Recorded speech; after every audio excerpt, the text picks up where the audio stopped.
Bonjour à tous, donc la question du jour, peut-on jouer de la trompette avec un appareil, des prothèses, des bagues, ce genre de choses? La réponse est oui, évidemment oui, à condition d'utiliser à la lettre le souffle du chant. C'est la seule manière qui permettra de jouer avec un appui minimum sur les lèvres. Donc la technique du souffle chaud, au contraire du souffle froid. Donc, je ne vais pas revenir sur le processus de la production du son, puisque j'ai déjà fait toutes les vidéos sur le sujet. Là, je vais m'appliquer à vous montrer des exercices simples pour la tenue de la trompette. Donc, comment tenir la trompette pour limiter l'appui et donc favoriser le souffle chaud. Donc, cela consiste à faire en sorte que la trompette soit suspendue comme si elle était suspendue à un fil. Donc on utilise les deux mains avec les deux doigts, le pouce et l'index.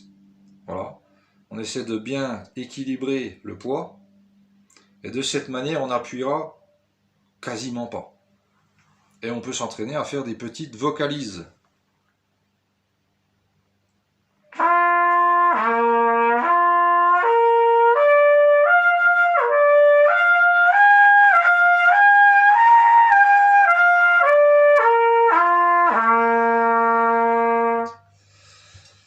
Et donc de cette manière, on constatera évidemment en jouant piano que la langue est toujours en contact avec les dents du bas ou la lèvre, ou les deux, suivant la morphologie et le ressenti de chacun, et que dans le même temps, on va bien sentir l'appui musculaire sur les poumons.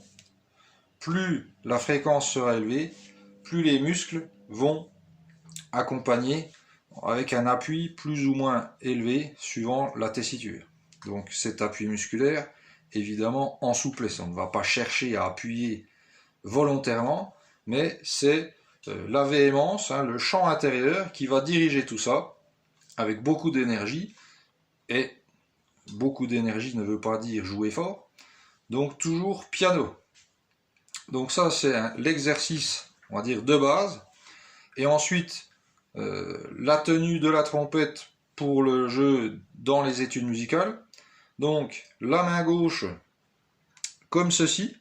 Donc on va chercher à ne pas resserrer le bloc piston comme ceci, ce qui nous permettrait de trop appuyer sur les lèvres. Donc on va éviter cela en mettant la main comme ceci, et ensuite on vient poser la trompette.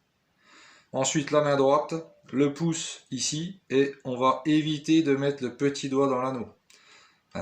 Ce petit doigt permet également de trop appuyer. Donc si on fait ça, plus ça, et qu'en plus on n'utilise pas le souffle chaud, là c'est une garantie qu'on va s'épuiser et qu'on risque de se blesser si on a un appareil. Donc, comme ceci, et la main droite, voilà, et on ne met pas le petit doigt dans l'anneau.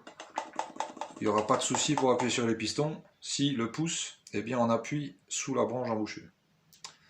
Voilà, j'espère que cette vidéo sera utile. Je vous dis à bientôt.